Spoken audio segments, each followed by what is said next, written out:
Sabda Tuhan Yesus pada hari ini itu menantang kita semua agar kita sungguh bisa bertindak cerdik seperti seorang bendahara yang tidak jujur. Ya lucu ya, Tuhan Yesus memuji bendahara yang tidak jujur, yang menghamburkan harta milik tuannya itu, dan kemudian dia itu dipuji oleh Tuhan. Di mana sebenarnya letak Tuhan Yesus itu memuji, bukan memuji ketidakbenaran atau korupsi dari bendahara ini, bukan itu yang dipuji oleh Tuhan.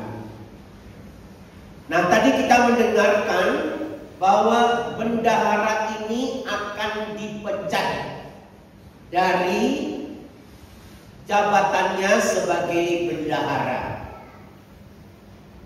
Karena mau dipecat, dikatakan mencangkul menjadi petani, dia tidak bisa. Mengemis, malu. Nah, apa yang dilakukan bendahara ini supaya dia bisa keluar dari permasalahan yang dialaminya? Ada beberapa kemungkinan yang bisa dilakukan, itu minimal paling tidak 4 kemungkinan yang bisa dilakukan oleh bendahara ini. Yang pertama, ini paling mudah, yang biarkan saja apa yang terjadi sampai tuannya memecat dia.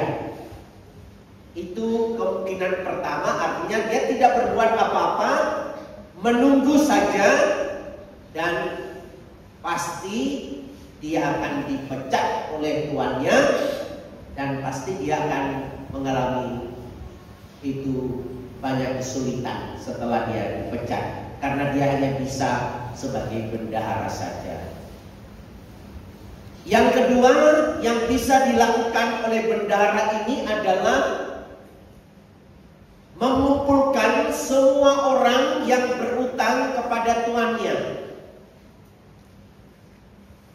Jadi dia kumpulkan semua yang berutang pada tuannya, dia tagih semua, diambil semua harta yang dia miliki itu, dibawa lagi.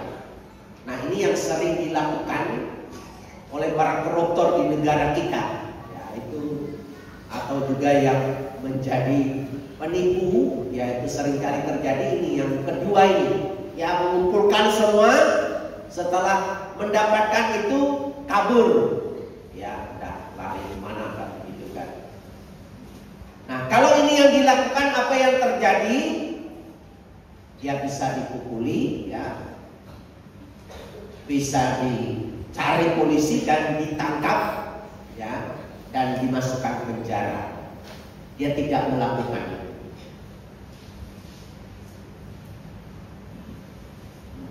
Nah, yang ketiga itu dia itu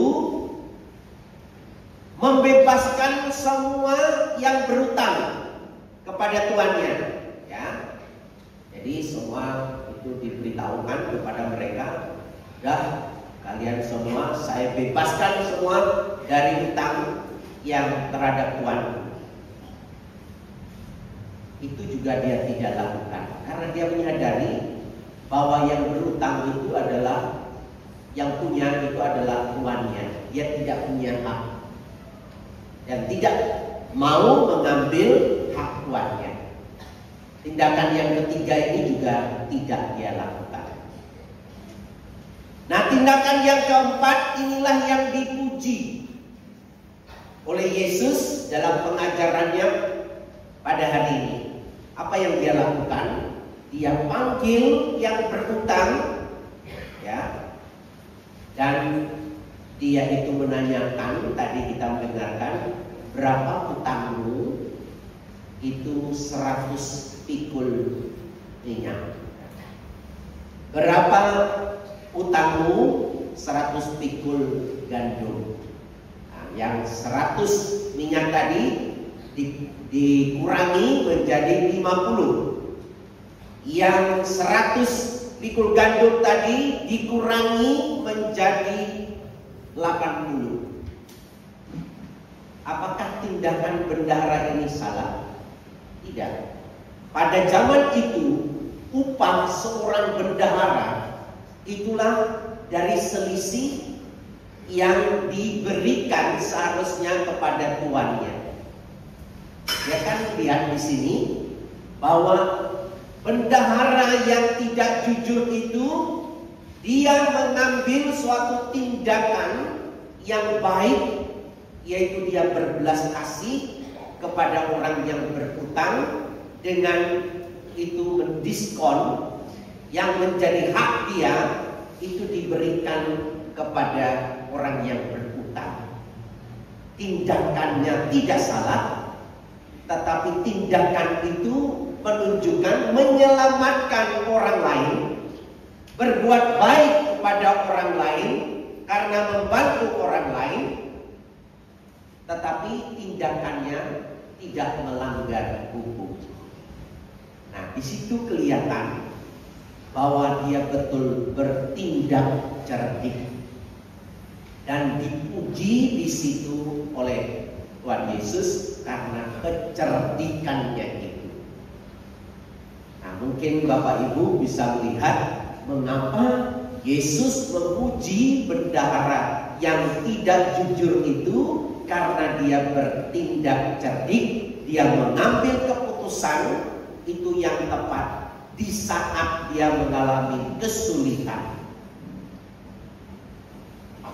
Nah, Bapak Ibu semua, dari sabda Tuhan yang hari ini kita dengar, dalam kehidupan kita, kita tidak mungkin mengabdi kepada Allah dan kepada Mamon. Mamon dalam bahasa Aram artinya kekayaan atau harta atau duit. Ya, siapa yang di dunia ini yang tidak memerlukan uang? Pasti dalam hidup kita ini, kita itu memerlukan uang dalam hidup kita. Itulah mamon. Nah, bagaimana kita mempergunakan mamon ini supaya kita itu sungguh diterima di dalam kerajaan Allah? Yang salah itu kalau kita mengabdi kepada mamon. Mamon itu adalah sarana untuk mencapai tujuan. Bapak Ibu kalau membaca riwayat orang-orang kaya di dunia ini, ya, siapa saja yang daftar kekayaannya itu nggak bisa dibayangkan oleh kita, ya, yang gajinya biasa saja, ya, itu mereka itu adalah orang-orang yang sangat dermawan. Bill Gates misalnya itu, dia itu membiayai itu riset untuk kesehatan penyakit kanker di seluruh dunia. Riset itu memerlukan itu biaya yang besar.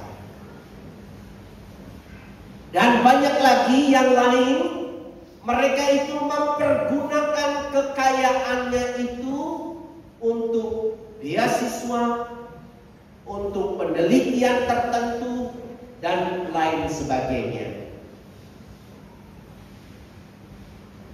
Banyak di negara kita, termasuk misalnya itu di Kalimantan Tengah itu kita mengenal itu ada tempat konservasi orang hutan di Tanjung Puting. Bapak Ibu kalau belum pernah ke sana berarti belum pernah ke Kalimantan sebenarnya itu ya. Itu sungai Amazonnya Kalimantan. Yang ke sana itu lebih banyak turisnya daripada orang Indonesia. Siapa yang membiayai konservasi orangutan terbesar di dunia ini? Dan dengan flora dan fauna yang masih dijaga. Itu adalah orang-orang kaya yang ada di dunia ini. Itulah kekayaan mereka itu dipergunakan dengan cerdik.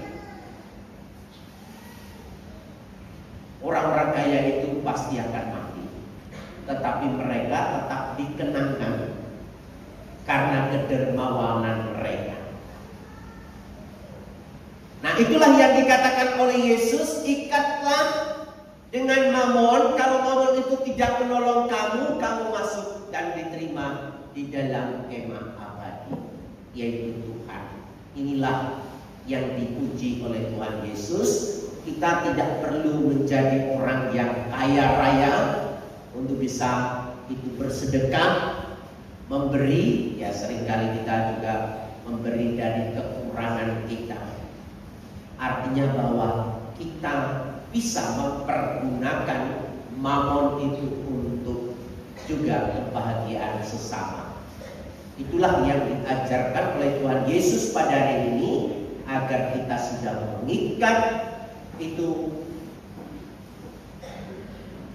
bahwa kita mengabdi kepada Allah, bukan kepada mamon. Jelas ya. Jadi dalam hidup kita, memang hidup kita itu kita ikat bersama dengan Allah, tetapi mamon yang ada pada kita menjadi juga sarana untuk kemuliaan dan kebahagiaan sesama kita. Tuhan membantu kita untuk ini. Amin. Mari kita bangkit berdiri, kita memperbarui iman untuk